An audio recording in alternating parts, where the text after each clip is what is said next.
Hi, do you work here? Sure. Yeah, I've got a question about this reloading kit.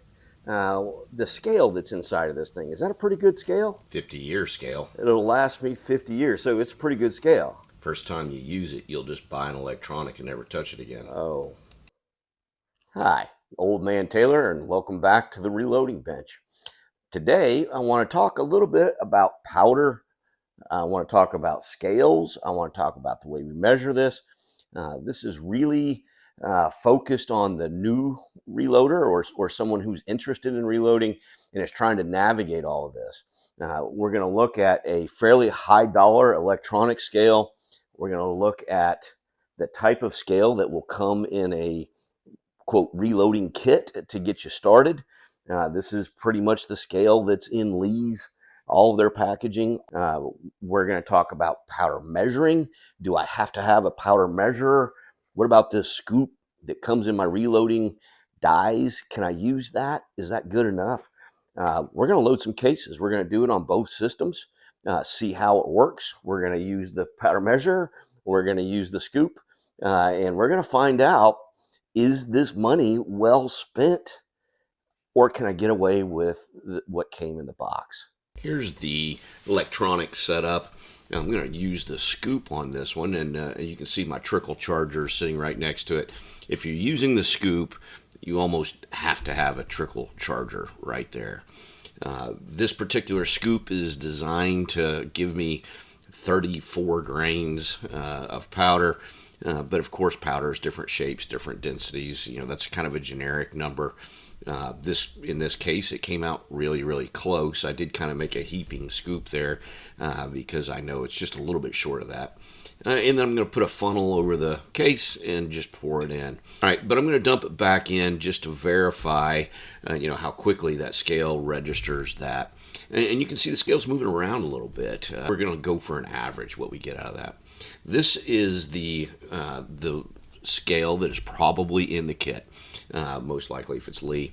I've got it zeroed out here, and you can see the black pointer on the far left is pointing right to that little gray tip. That's the reading that you want, right? So if I just dump a scoop into this one, it just bottoms out. So if the needle's high, that means that I'm too heavy for my setting. My setting was 0.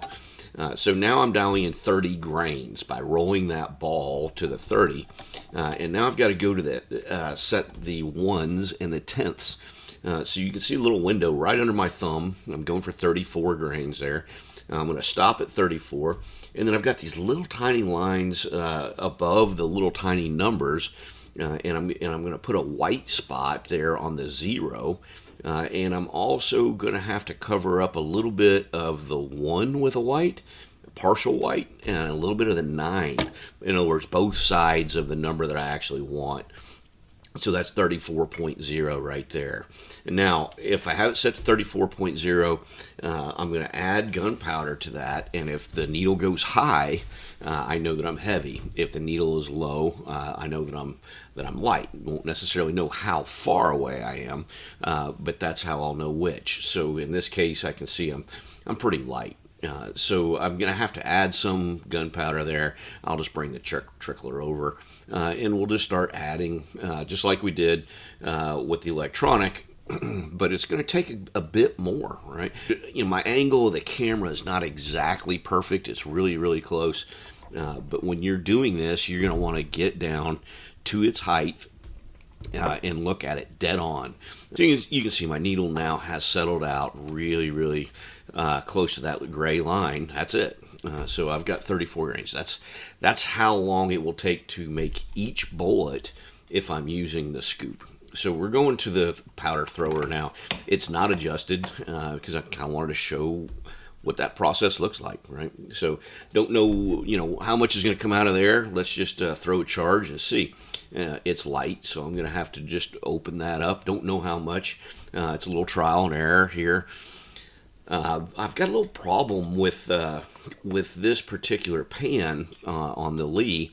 It's got its little arm built right into the pan, which makes it a little difficult to fit it underneath the powder thrower just right without that being in the way.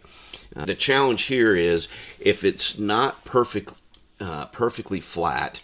When I throw the charge, I have the potential for a grain or two to spill out of the pan.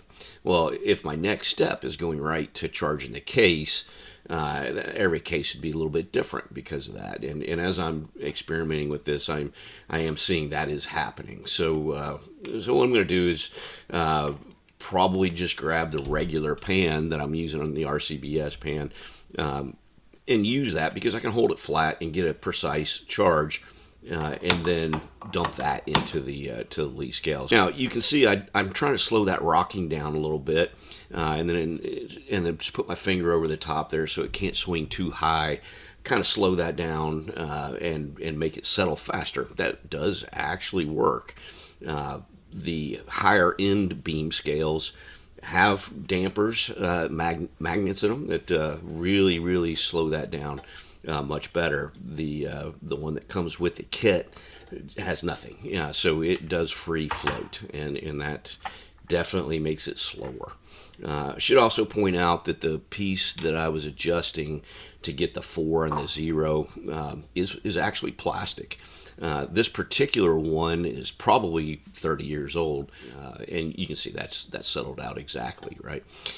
So what I want to do now is, I just moved the electronic right over there, and let's see how close that came out to be. Well, it's right on the button.